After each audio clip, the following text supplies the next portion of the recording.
La lobotomía fue un procedimiento quirúrgico muy famoso que fue creado dentro de los años 30. Esta intervención se ocupaba de enfermedades mentales.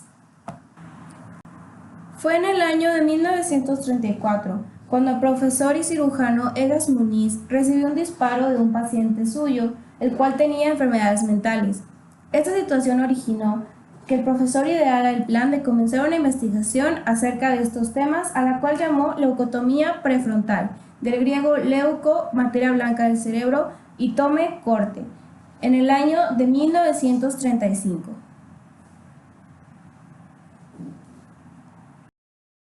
Después de muchas investigaciones, fue en ese mismo año que el profesor Egas Muniz decidió que era tiempo de realizar prácticas en animales.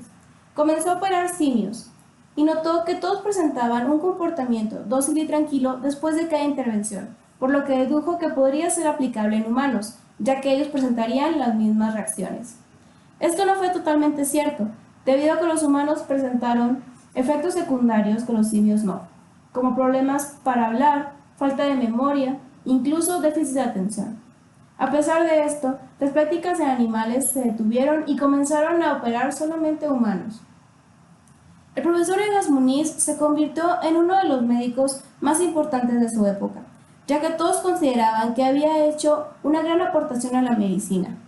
Fue por esta misma razón que el médico consiguió una medalla Nobel a medicina en el año de 1949. Una leucotomía prefrontal consistía en hacer dos agujeros grandes en el cráneo del paciente para así lograr llegar a la parte frontal del cerebro y poder ablandarla. Después, se vertía o se inyectaba una cantidad de alcohol a la zona ablandada para que muriera esa área.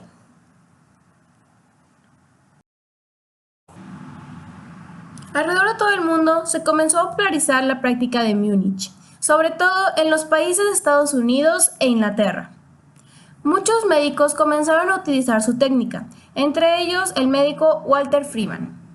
Este estadounidense, a pesar de no realizar cirugías, decidió basarse en la práctica de Múnich de leucotomía para realizar su propia práctica, a la que llamó lobotomía picahielo.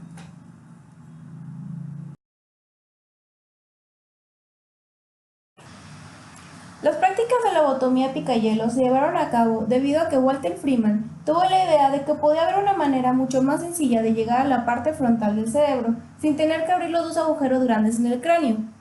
Encontró que el conducto perfecto eran los ojos. Tuvo la idea de utilizar un objeto grande, parecido a un picahielo, para encontrar una vía a través de los ojos y llegar hasta la parte frontal del cerebro, evitando totalmente el cráneo. Una vez en el cerebro, comenzaba a golpear repetidas veces la parte frontal para así poder ablandarla y después inyectar el alcohol. Las prácticas de Freeman se volvieron incluso más populares que las prácticas de Muniz, debido a que facilitaban mucho más el procedimiento.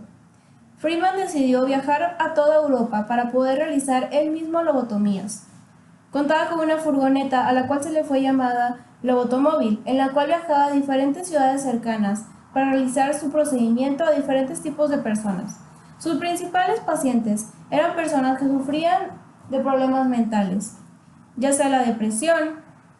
Entre ellas también tenía pacientes que sufrían de bipolaridad, problemas de autoestima, problemas de ira, cambios de humor repentinos, y en casos mucho más problemáticos eran pacientes con esquizofrenia. De entre los años 30 hasta los años 50, la lobotomía, también llamada leucotomía, fue uno de los procedimientos más populares y más utilizados en pacientes con problemas mentales.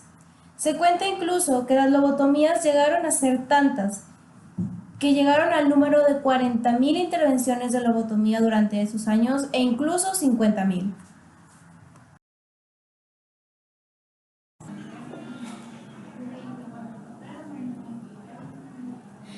El impacto cayó sobre una época muy diferente a la actualidad. Los enfermos mentales comúnmente eran sometidos a cadenas perpetuas en hospitales psiquiátricos y manicomios. La lobotomía era la única esperanza para estas personas de poder tener un final feliz. Los avances en la psiquiatría no incluían medicamentos para tratar estas enfermedades como trastorno obsesivo-compulsivo o ansiedad. Por otro lado, también este procedimiento da una clara idea del comportamiento de la sociedad durante la Segunda Guerra Mundial, tanto de los doctores como de los pacientes. Las personas con un daño mental causado por las atrocidades de la guerra encontraron un medio de salida al daño ocasionado en la lobotomía.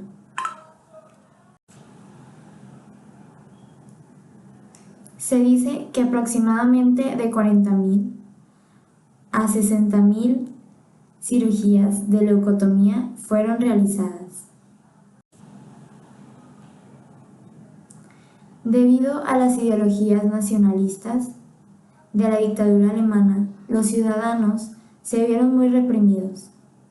Las exigencias raciales y prevenciones genéticas también fueron llamadas minorías. Todo aquel que no cumpliera con las exigencias raciales sería mandado a campos de concentración, maltratado o ejecutado. En 1933 se proclamó la Ley para Prevención de la Descendencia Genéticamente Enferma.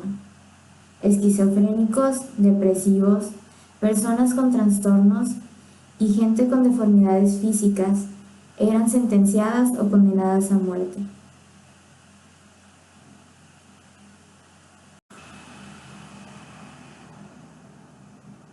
A partir de 1934 a 1945, las cifras de esterilizaciones llegaron a aproximadamente 350.000.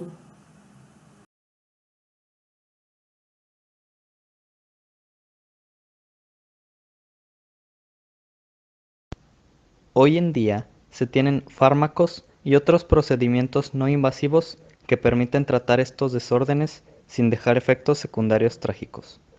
Por esta razón fue que en los años 50 se comenzaron a detener estas prácticas, al considerarse crueles, arriesgadas e incluso salvajes, debido a que en la inmensa mayoría de los casos la intervención no funcionaba, y lo único que se conseguía era transformar a las víctimas que sobrevivían, que por cierto no eran muchas, en una especie de zombies. En 1965 fue cuando se realizó la última lobotomía.